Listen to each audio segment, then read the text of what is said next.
Workers' Memorial Day is a day of remembrance and commitment. Every April 28th, the anniversary date of the Occupational Safety and Health Act, that's OSHA, union members around the country gather to remember the workers who lost their lives or were injured at work, and also to renew their commitment to fight for safer workplaces.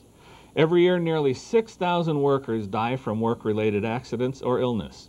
Hundreds of thousands of workers are injured. Connecticut at Work went down to Groton, Connecticut, to the Workers' Memorial Day event as Connecticut remembers its fallen brothers and sisters. On behalf of all the citizens of the city of Groton, it's certainly my pleasure to welcome you to Washington Park this morning and the site of Workers' Memorial, which seems to get prettier and I know bigger every year.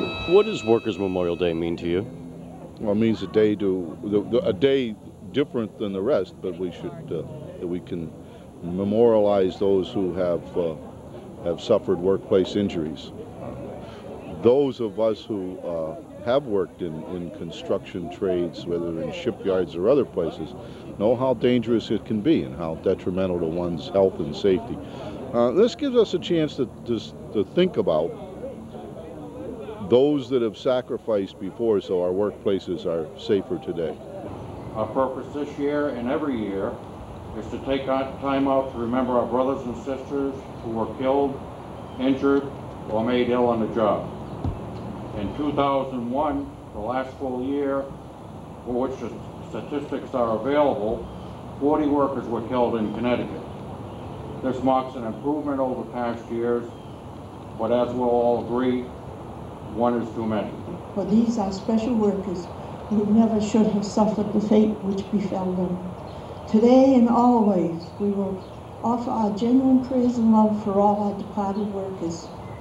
Their work weaved beauty and charm to the structures they left behind. Up in front of Olin Library at Wesleyan University, working in a ditch, in a trench that was probably no more than 5 feet deep, it collapsed and killed him. It wasn't the collapse of a building, it wasn't a chemical reaction to some unfortunate situation that he worked with. Someone had gone to get coffee, he was working alone, the ditch collapsed, he died. Was there rules and regulations about having a box in that ditch at that time? I don't know. All I know, he lost a great friend, a great union person. When people say that it costs money to do things like impose an ergonomic standard to help reduce injuries, which is going on right now, that bill is stalled in appropriations because people think it costs money.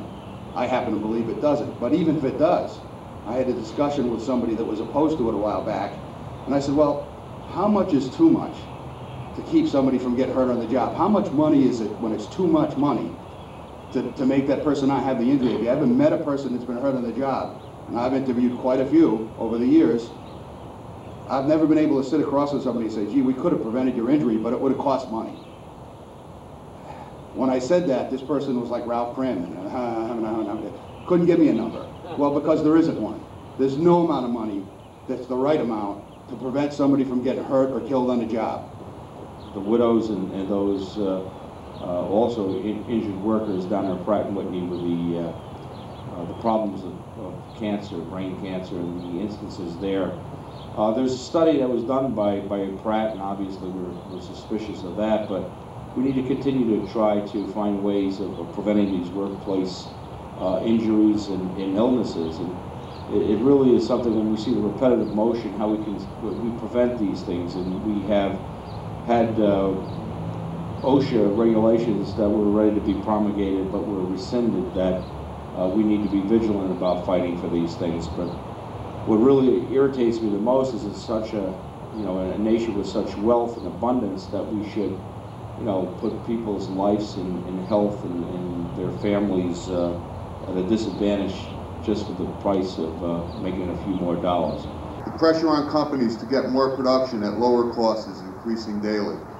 They keep telling us about the global marketplace, about lower wages and standards in foreign countries, and about the need to sell goods to other areas of the world. They tell us we cost too much, and this is the reason we have to work faster and closer to the edge of danger.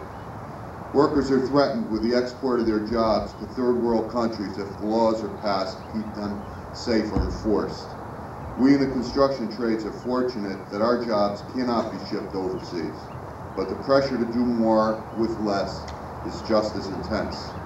Since 1970, OSHA has provided basic fundamental protections for all workers to ensure their safety on the job.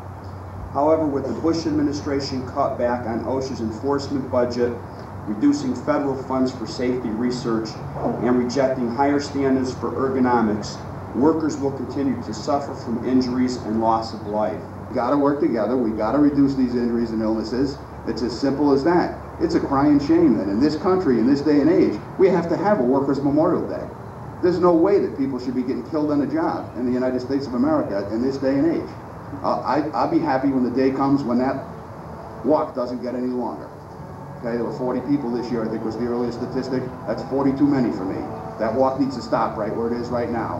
When we come back here next year, it's just like it is, and those guys are standing right where they are, then I'm a happy boy. Tragedies at work can be minimized with better enforcement of OSHA rules and employer commitments to put people ahead of profit.